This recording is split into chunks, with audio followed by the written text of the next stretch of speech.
So we're going to see Ross here on the left, ETF. Clay decides to mulligan over here with Kate. Yeah. Pretty important with Kate to mulligan into something usable. You usually want to see either an SMC or start getting out like prepaids and comets and whatever your hardware base is. And Ross just going to be happy with some ice. Now we're looking at Clay's deck list. I mean, just to kind of give the folks watching, it looks like pretty standard prepaid Kate. Yep. I don't see a lot of even different Astro, stuff in there. Ross's side, I do like. He's got some interesting stuff on his side, topped off by a Sherlock 1.0. What are your thoughts on the Sherlock? I don't see the Sherlock a lot these days. And I think there's a reason for that, Yeah. to be honest with you. I mean, on the other hand, he's also got Heimdall 2.0. So I think Ross just decided to put all the ice with the numbers in his deck. So we're off to the races. So Ross draws an agenda. We've got a hedge fund, and so Architect going over R&D. Yeah. Strong card, still good, even with Crick in play. And then we can see the Breaker Bay grid in his hand. So for those of you who haven't played this, I mean, this is basically the card that I think is putting HB back into the mix for a lot of people.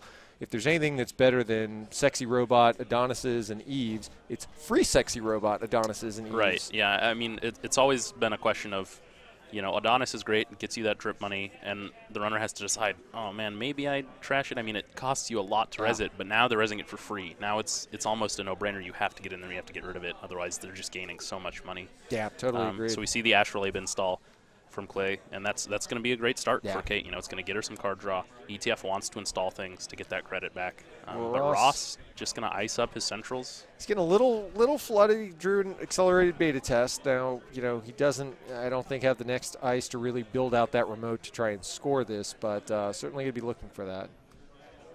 And I think I just saw Clay drawn to a legwork, so if he sort of gets that signal, he might go for it. But again, no breakers out right now. Yep, just plays the dirty laundry into archives to get that money. Just trying to look for his programs. And Ross, similarly, trying to look for some ice, trying to look for some way to dilute that. So he's going to install, looks like the Adonis in an open server, along with an upgrade, presumably an Ash. So, yeah, I think he put the Breaker Bay over top of it to just free res it and make him spend his money. But the problem with prepaid Kate is she gets pretty rich. She's got the money, and as we see, 16 sitting over here for Clay. So if he runs it, he can get rid of both in one swoop. And he does. First click, runs right at it. Yep. So we res them both. Now, interestingly, he could just trash the Breaker Bay. Yeah. And leave the Adonis. But no, he'll go for both. That would be interesting if he trashed just the Breaker Bay, makes Ross res the Adonis, and then runs back in the following turn. That would be ballsy. And I think Ross was trying to just distract him from the plethora of agendas in his hand to keep him distracted. It may have worked. Although we see Clay continuing to draw more money. All the monies. Not even really ideal for him. You'd like to be seeing, a self-mod. Or a prepaid. Has not seen that prepaid yet. That's true. But we do have all the other, he's got all the event runs, so if he gets some breakers going. Oh, there it is, his first breaker. All right, Jackson on time. This is what we like to see. Yeah, Ross getting bailed out by his deck here. Yeah, well, let's just go ahead and overdraw with Jackson. That seems reasonable. Yeah, so he's pitching all the agendas that he doesn't want to draw yet. I mean, obviously you can see the Heimdall 2 in his hand. He's hoping to usually hit that for free off an accelerated beta test rather than actually pay for it. But I think clearly hit the Jackson right at the right time. He didn't have the ice in hand to be able to start building a remote, so he just needs to get those shuffled back into the deck where, he's got 2 ice over R&D, so he's got some decent safety. Right, not too much lost here. He lost that early Adonis, but you're okay with that. You're making the runner spend money. And he looks like he runs into archives and sees Cyberdex. Yep. Isn't going to do much. And Clay just drawing cards ends up ditching a Deus, which is fine. You want that in the trash normally. He's got a Diesel in hand, so he can just card back up and try to get that prepaid going. I mean, obviously he's not hurting for money, but once some of these Bioroids start getting rezzed, it's going to start draining that money count really quick. So Ross draws into another ABC. Why not? You only pitch them to redraw it again, right? Yeah, why not? Although it looks like, wow, and pulls another NAPD off the top. I think his deck's giving him a sign to start scoring. Well, and I think he's got Caprice and that ice up, right? So it's doable. It's certainly doable. He's got money. He can afford to run that side game a few times and still be able to score. Self-mod, there it is. So now Clay's going to be feeling pretty confident. He's got plenty of money. He can run anywhere and get that breaker out. Sees the ash. Yeah, you want to trash the ash. Yeah. Because you know what comes next is a Caprice and an agenda. At that point, you're in trouble. Yeah, and I know Ross, I think he's running 2 interns, and part of the reason he does it, I mean, he knows that, okay, as long as I have the upgrade in the trash, it's almost as accessible as it is, whether it's in my hand or whatnot. So I know he's a big fan of that card. And again, it's just another way to tax the runner, you know, force him to run again and trash it. Gets another Jackson, which is good. He's going to want to filter out. Now we found some ice. Yeah. The IQ, that's a nice remote ice, so I think that'd be a good one to start building behind. And he's gonna dump a lot of stuff to the trash. Oh wow, he's pitching the IQ. Okay. Interesting. So he's got an Adonis and Eve, a Caprice, a Breaker, and Architect, I think, in hand.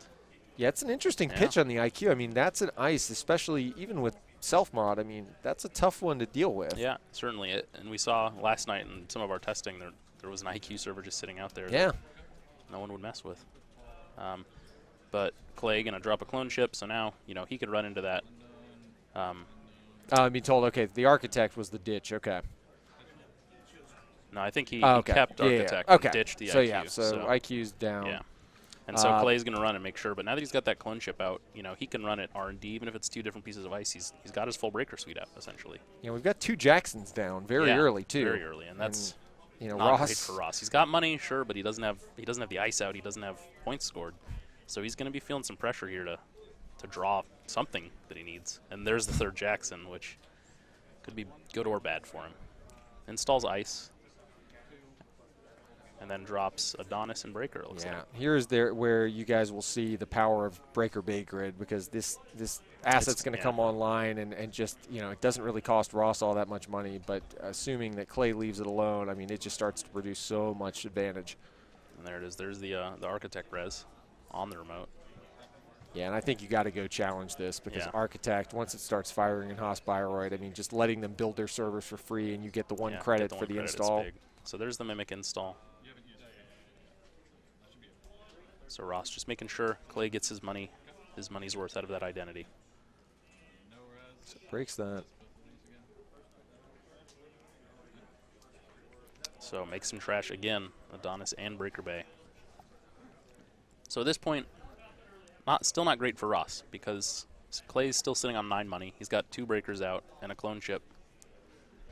So what does Ross do now? What is Ross looking for here to sort of make either money playable or make a scoring server? Yeah, I think that playing an Eve out, I mean, the thing of it is, you know, we've seen a decent amount of operations be played from Clay's side so far. I mean, Ross has ice on the board. It's not res, but I think he's got to focus on getting some money online and just forcing Clay down. I mean, again, you can only trash so many Eves and Adonises before you just start going broke. And again, you know, you have to levy back to get your deck going again. So I think that may be something he wants to prioritize. And of course, as we say that, another event played by Clay, the legwork.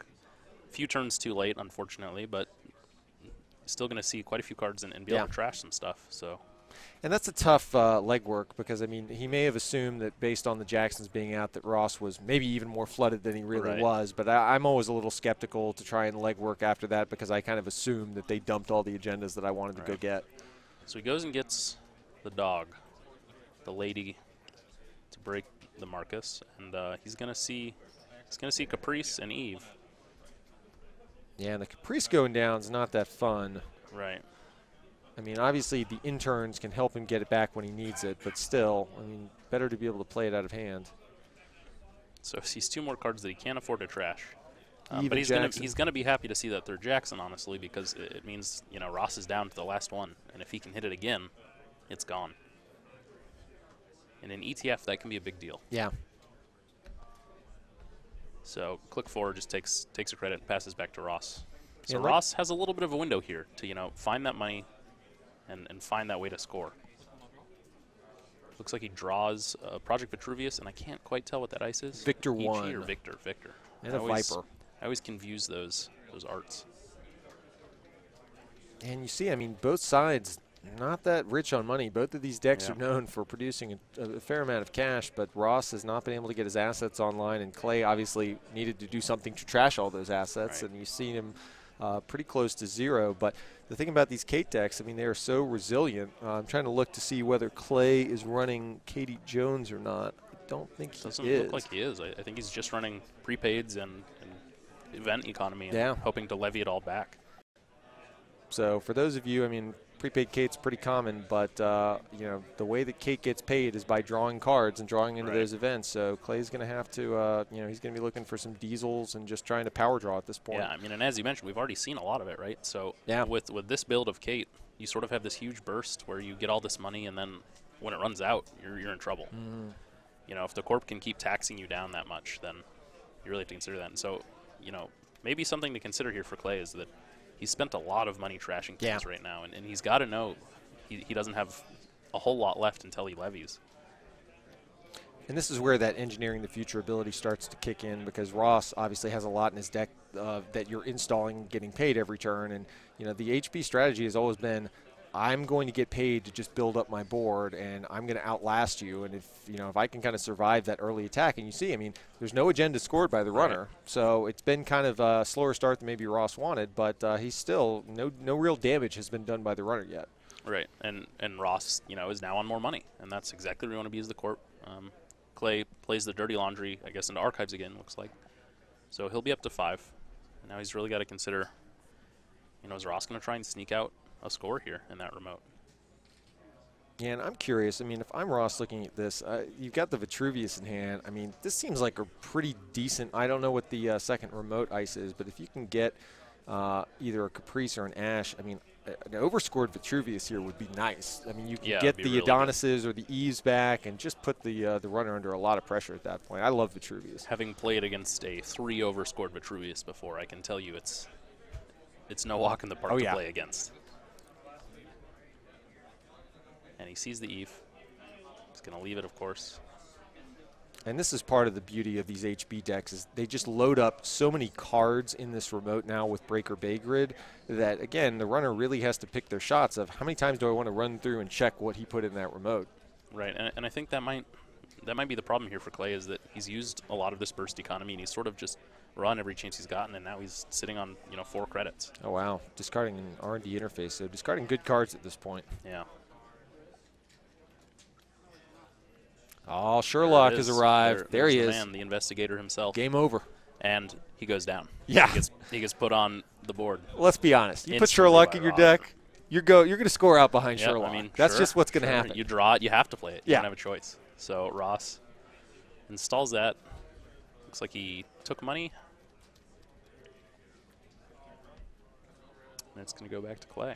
Clay finally draws a prepaid. At this point, do you even play it? Yeah, I mean, with Kate, I you think know at you're going this to be point, getting those events you back. know you're going to levy at Right. some point. So for the 1 credit, I mean, usually, again, I It'll play pay a for itself. prepaid Anarch deck, and at this late, usually I'll kind of maybe give it some thought, but I still think you can get value out of it, especially since no points are on the board. The game could go fairly long. And so spends his turn installing prepaid, runs All the right. legwork. Let's look at the hand. Let's see what Ross is holding. Now there is a Vitruvius in there, right? It's not it. Sees the Nope. Viper, sees a Snowflake. Or I'm sorry, a Wall of Static.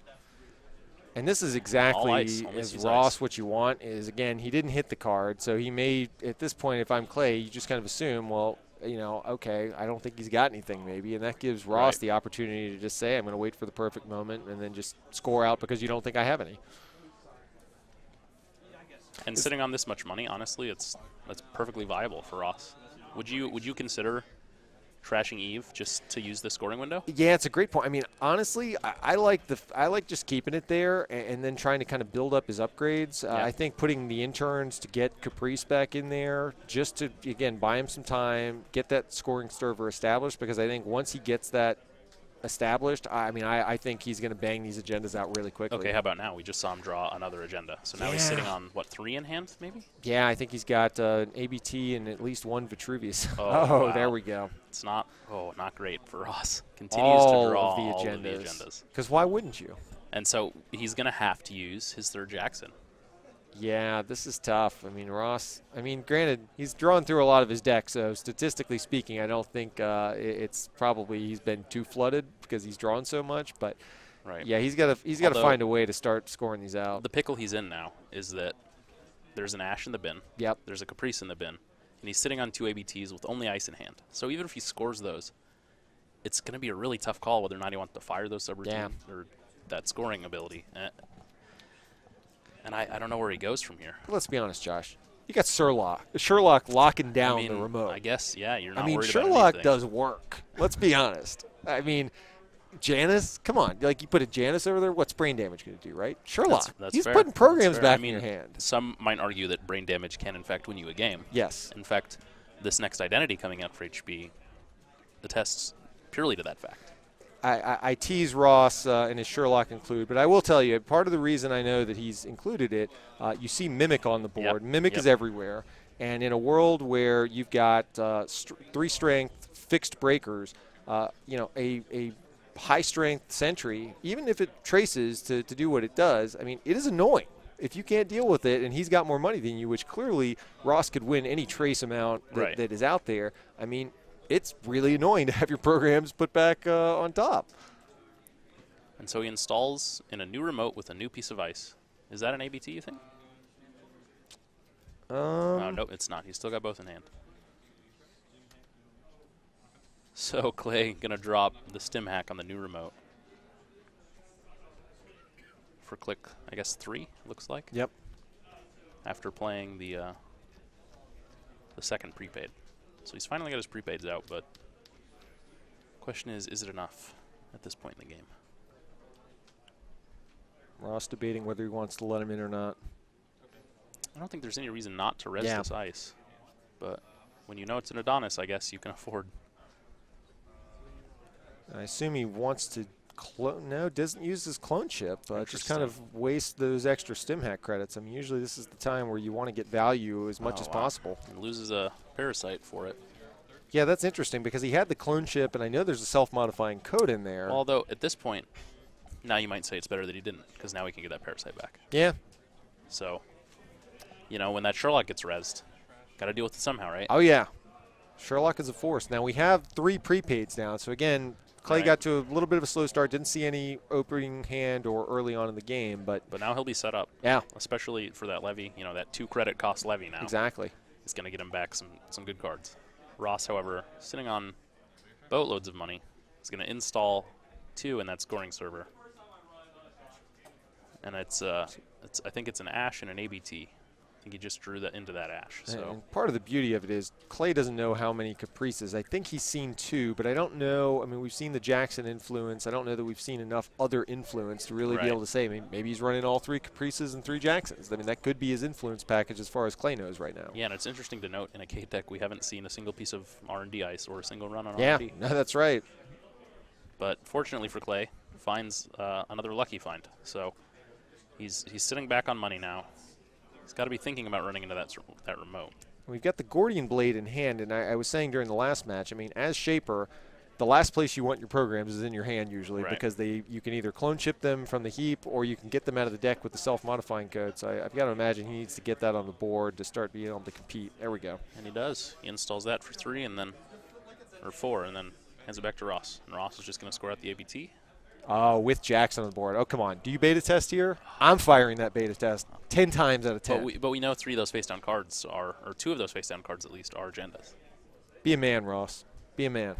I'm not saying he should. Did you come here to put beta test in your deck to not use it? Thank you. You beta test. I never don't beta test, but I also never see ice with my beta tests. So Ross taking the maybe the more measured approach. Seems that way. Even if he is a coward. I'll be sure to let him know that when we interview him post-game. He's just going to pass it back. So Clay draws another self-modifying code. Not doing a lot of work for him here.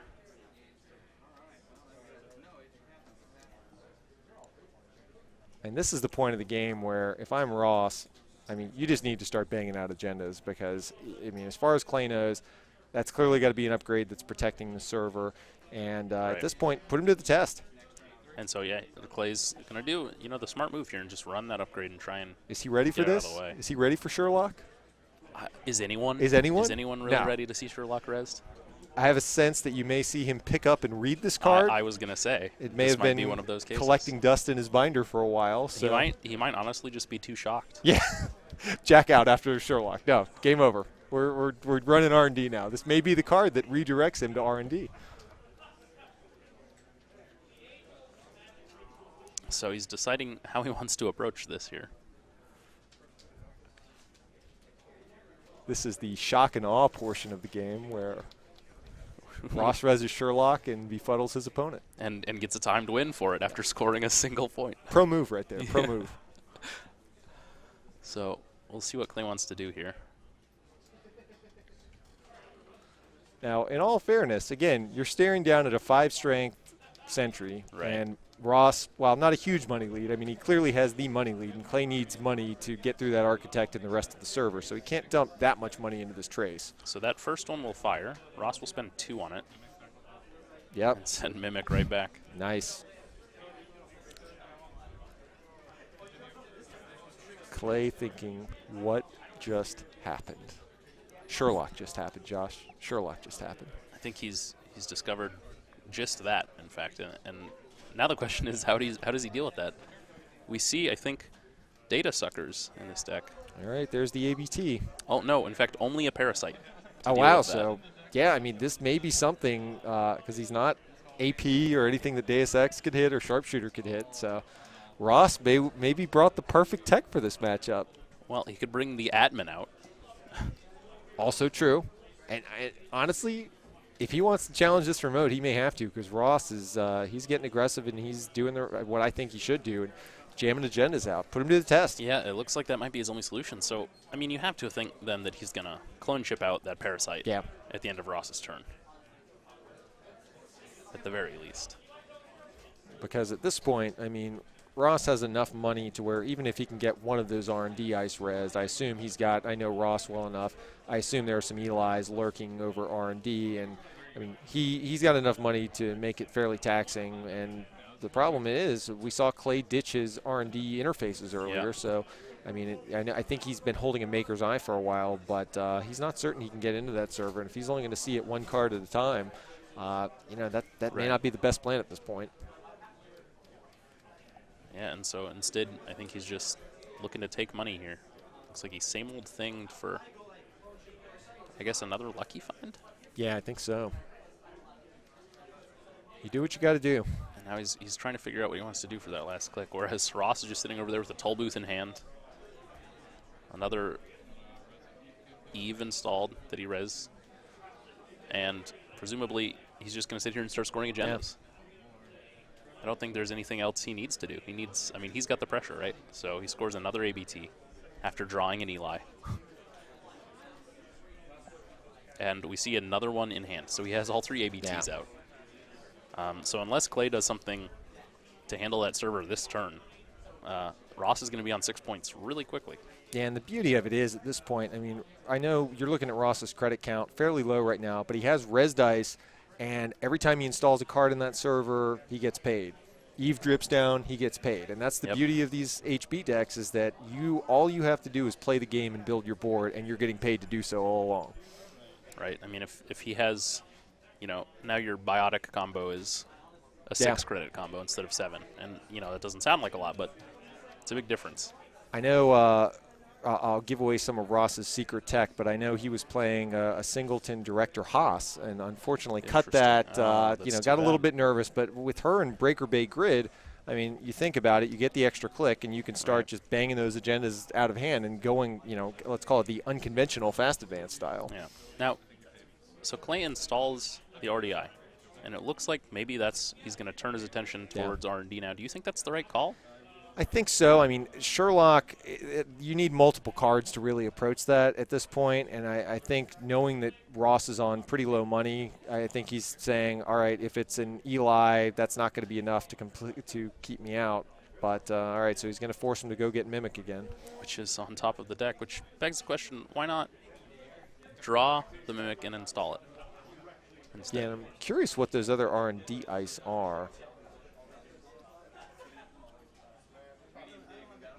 I think at this, but You have to consider that, Ross doesn't have a whole lot of money, so he probably, even if it's an Eli, you're making him spend money to get Mimic back out, costing him money to break.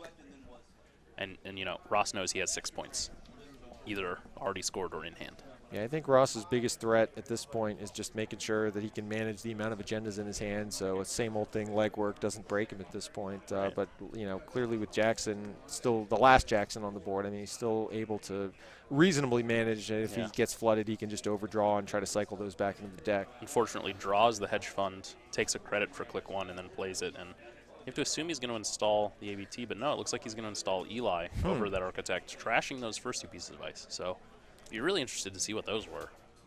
Yeah, he must be a little bit nervous that that maybe Clay could get back into that remote server, because I think I may have just installed something in there to make him go for it. So yeah, we do see 3 agendas in Ross's archives right there. Yeah, it's interesting. I mean, Clay hasn't challenged that for a while. The first 2 Jacksons, he was very aggressive getting those off the board early, but this one's kind of lingered out there for a while. Part of it, I'm sure, since he didn't see Ross fire the accelerated beta test, I mean, maybe he just kind of has read the fact that, well, Ross isn't going to use it, so I'm not really threatened by at least that part of leaving it on the board. That being said, when you know there's only 1 Jackson left, you might as well run it, or run archives and force him to use it, because if there are no Jacksons on the board, all of a sudden, game archives changes. is really sort of dead for the Corp. Absolutely. You see here Eve campaign just doing a ton of work. I mean, I think Clay, probably rightly so at this point, is just given up on that server and has let Ross have it. And so he's going to levy and probably hope to get some economy here so that he can start his RDI engine going. It's a little tough to see the hand. I see a lady. Like, lady on top. Maybe a self mod. Yeah, lady self mod. So not ideal draws for him off of the levy. Would have liked to see some economy or some run cards there. Or some diesel just to get the hand filled up with stuff you want. So he's going to spend 2 to dirty laundry. Oh, archives. Okay, and so Jackson will pop.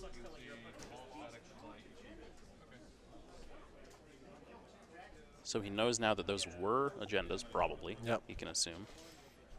And here's the problem. I mean, Ross, because he's drawn so much with Jackson, I mean, the deck's looking pretty thin. So there's a decent density there for Clay. I mean, he has the RDI down. If he can get some money and go back, I mean, it's a fairly decent shot that you could get a 2-agenda pull. And we know he has the Maker's Eyes. Yeah. So, those huge multi-accesses, still pretty good against ETF. And for the last click, he actually drew a lucky find. So next turn, he'll be right back up on top of the money fight here. Ross installs the toll booth over R&D. Yeah, so he just wants to seal this out, and I don't disagree. I mean, he's clearly in the lead at this point. I think, trying to just seal off the one server that can lose the game for you, and, whether it's get Caprice back online or, just shore up that remote as much as possible, that seems like a decent path to victory. Yeah. Yeah, the fact that Clay has still not done anything to address the Sherlock. Nobody can handle Sherlock, Josh. Yeah, it means that he's probably just going to try and go for R&D. Unfortunately, toll booth also not going to be cheap for him. And at this point, even though he has money to maybe beat Ross at that trace, we know there's an Ash installed in that scoring server. So a little bit of a catch-22 here for Clay. Damned if you do, damned if you don't.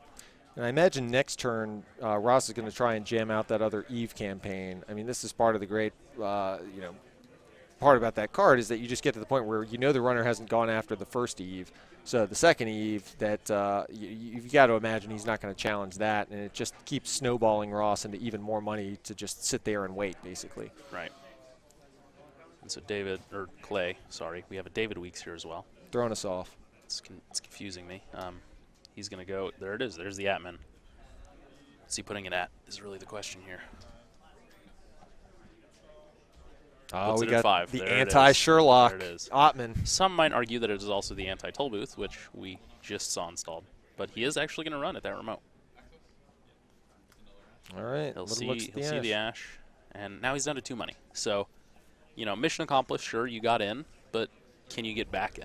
Yeah, that's the interesting thing. I mean, let's see if Ross can. I think all the Caprices. I couldn't see whether he shuffled one back in the deck, but I think he's taken down a reasonable amount of the Ashes and Caprices at this point. So I mean, he may be at a point where he can put Ross to the test to say, I've got your remote locked down now. I mean, Mimic and Ottman, it's 4 to get into that server unless Ross can res the back ice. So, I mean, that Clay's certainly putting himself in probably the best position to be able to slow Ross down. Right. And Ross draws another hedge fund. Not really ideal for him right now, honestly. But he's gonna use it. He draws another agenda of Vitruvius, and he's gonna install it. He's jamming it. So either he thinks that back piece of ice is good enough, or he just wants to tax Clay to the point where he's at no money. Yeah, and here's unfortunately, where prepaid Kate does work. Yeah, you know, always able to go back and get those economy cards. Gets a hedge fund, and now he's at 9 money all of a sudden. So if he wants to get back in, he's going to get back in.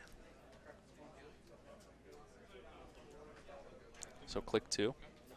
He's going to draw a card, sees another self-mod. Drawing these at pretty inopportune times this game.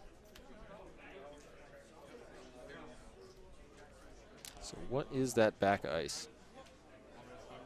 There it is. Oh, there's the big boy.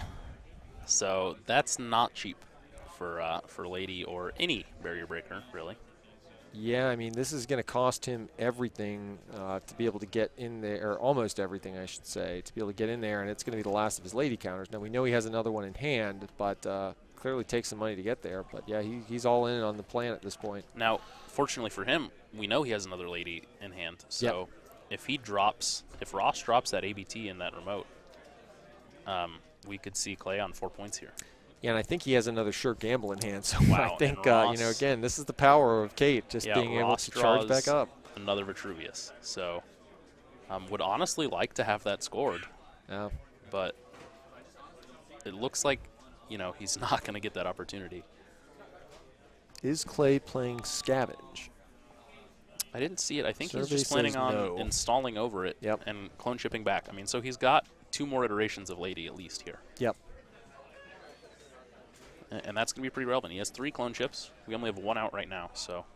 You know, I think this is the point. He's got same old thing on the board. I think I'd stim hack this to be able to, you know, preserve some level of money so that if Ross tries to jam another agenda next turn, which looking at his hand, he very well might, at least you kind of preserve that little bit of money buffer that you've built up at this point. Let's see if he thinks of that play. Although at this point, you know, he might think that that's just another asset or another upgrade. He's only seen 2 ashes. We know that's all Ross has. Clay has to assume there's 3. Yeah. But another thing that might deter him, he just drew a Maker's Eye. Staring at that Maker's Eye real hard. Hand, so he might just use it. Instead, he's just going to like take money. So Ross is, there it is, all of a sudden on. Oh, it was not the Vitruvius. It was the ABT. Which is reasonable. At this point, you're probably not going to be able to overscore Vitruvius. Yeah. As much as he would like to get those upgrades back. At this point, you're just trying to score out to win the game. Yeah, and this is one of those moves where, you know, you kind of condition the runner of, at first he was installing non-agenda cards. Now he's installed agenda after agenda after agenda. So I'm curious to see how he plays this next turn of, does he just jam yet another agenda in that serve and say, well, come get it. We see he just drew an Eve as well. So he could just drop that down. And he'd be happy with Clay spending that money to get back in, only to have to trash another economy card. Yeah, I'm curious, too. He's got the oh, wow. Wow, Parasites, the Heimdall. So really doesn't want to have to use that Lady to get back in. Yeah, that's tough. I mean, at this point in the game, Parasite is not the quickest option, especially with no data sucker. Oh, wow. And so, yeah, Ross did get a Caprice back. Caprice joined the party. That being said, now Heimdall is going to be 6 strength. That server is only going to get more porous. Do you go for it now? And he does. He installs it. So I agree with that play. I think, you know, at this point it's not going to get any easier for you to score. So he installs those 3 cards and another piece of ice. Now, if you're Clay, you've had that Maker's Eye. Do you try and win it off R&D, or do you think you try to challenge this remote? Oh, that's tough. I mean, with the money he's sitting on, he's got to think he can get back in that remote. But if you're gambling on it being a Caprice, then you got to worry about getting in twice, essentially. I mean, if Clay reads Caprice here, I think there's probably no way he can make that play. But he same olds for a sure gamble. I think I agree with you here. I think if he's going to spend that same ult, it's got to be on a stim hack. You know, you don't care about your hand size right now. You know he's not trying to kill you. You need money, and 9 credits to spend on a run is a much bigger deal. And there it is. He runs into another barrier. So Eli actually going to keep him out. Because this is going to have it installed. Eat through 3/4 of a lady just to do it. Yep. Good game. Yeah, Ross flooding out pretty hard there. Yeah. All throughout the game. Really just drawing agenda after agenda. It did do a lot of drawing, to be fair.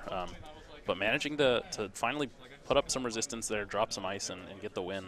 We see the continued power of Action Jackson to kind of manage your hand size early and prevent the flood, and kept Ross in the game. And yeah, really great game. Well played by Ross.